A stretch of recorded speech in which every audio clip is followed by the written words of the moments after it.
Alright guys, there's a massive storm on its way in. And if you can see that over my shoulder, you can even hear the thunder. But I've got a couple of 6S packs here. This quad is the first one that I've built that's 6S spec, which pretty much just means it's got capacitors on it. And I'm going to try it out. So this will be my first impressions of flying 6S on a freestyle quad. I'm using as well the 1700 kV stout ethics steel whatever motors, so the ones that are specifically designed for 6S.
Let's have a look at the flight time.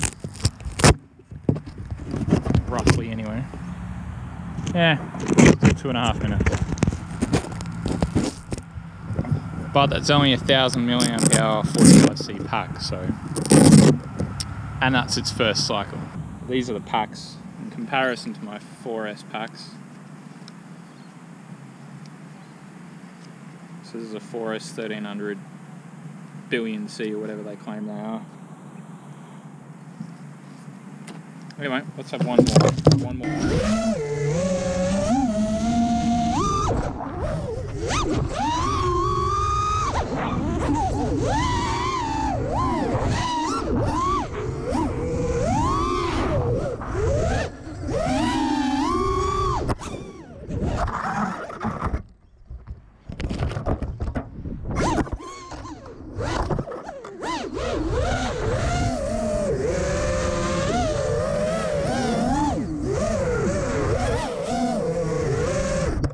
Pretty sure I chopped the tree down at the start of that pack. I heard a whole branch come out. But, okay, I couldn't handle that GoPro recording in the wind rubbish anymore, and thought I'd do a proper recording here at home and explain a little bit more about my thoughts. So now, having flown it, to explain what I think of it, I need to give you some context about where I thought 4S and everything was.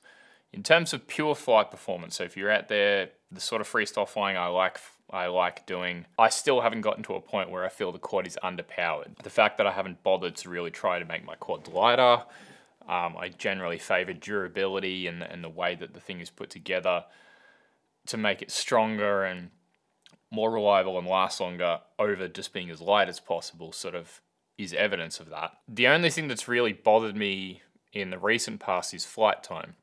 And when I talk about efficiency in a lot of my videos, what I'm actually referring to is flight time. Obviously, efficiency can have, you can define that as many different things, but for me, it's just flight time. So I don't want to have to compromise how I fly. I want to be able to fly the quad as hard as I can, do the things that I want to do, and then the flight time just is what it is, depending on your setup. So the thing with 6S is obviously people have been doing it for a long time.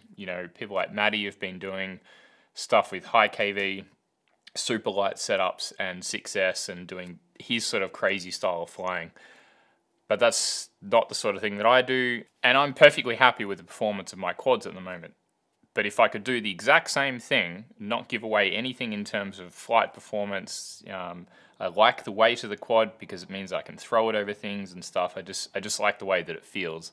If I can do the exact same thing but get more flight time out of it, then I'm all for that.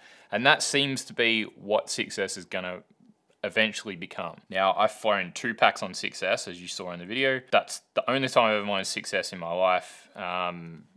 So I can't really talk about the reliability. I suspect that with where hardware is at the moment, if you build the thing correctly, then you're probably not going to have too many issues with hardware reliability now. And what I mean by that is, like, if anyone remembers back to when 3, we all sort of made the transition from 3S to 4S, that was a sort of prolonged period of time because in the beginning, stuff just wasn't reliable on 4S. It's as simple as that. Like, you can argue that as much as you want, but the reality is if you pushed your equipment to its limit and you were flying on stuff that was developed on 3S and trying to use it on 4S, it was not as reliable. So there was this period of time where, probably over like sort of 6 to 8 months, where some people were just willing to wear that and take the risk and take the hit on reliability because they wanted the extra performance.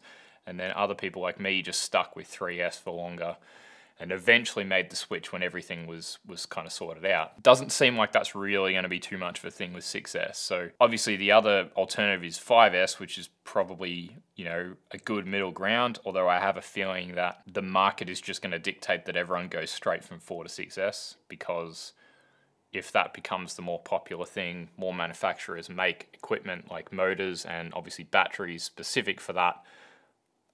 That's what's going to become available, and then that's what everyone's just going to switch to. So far, it does feel about 10% better at everything. I can feel the extra weight, even though, like with these batteries, these crappy packs that I'm flying, this is all I could get hold of for the moment. But they're about the same kind of weight as what.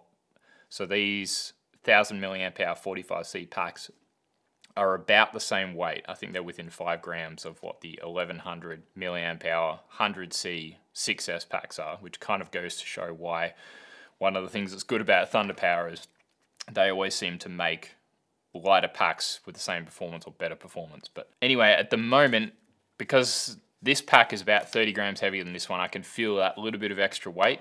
Normally, adding 30 grams to a quad's not going to bother me personally that much, but I think because of where the weight is, it becomes a little bit more noticeable. But aside from that, I would say in terms of flight performance, everything feels a little bit better. Like the quad reacts a little bit more crisply. It feels a little bit smoother for some reason. It feels like it's got a little bit more bottom end torque, and then it feels like it's got a little bit more top end, even though I'm flying these efficiency style 1700 kV motors. So I like the way that it flies. I really like the efficiency. I like the fact that there's potential, once I have a high performance pack, for the efficiency to be even more again. And again, like efficiency, I mean flight time. So yeah, it'll be interesting to see where it goes. I also like the fact that it doesn't feel massively better than 4S. So like, if you're like me, you're happy with the performance of your 4S quads and you're not in a position to go out and buy a full set of motors for every quad that you've got and replace all of your batteries, then don't bother, because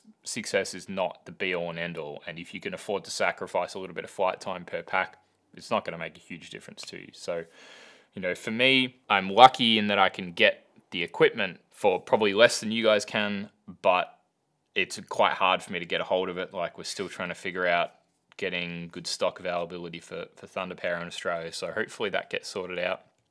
But even then, I'm probably not going to switch all my quads over. I'm just going to build a couple of quads specific for filming purposes and use the extra flight time in that sort of environment. So anyway, stay tuned for the development of me getting more into 6S. This is just my initial thoughts to see, you know, to let you guys know what I thought of it. And yeah, that's it.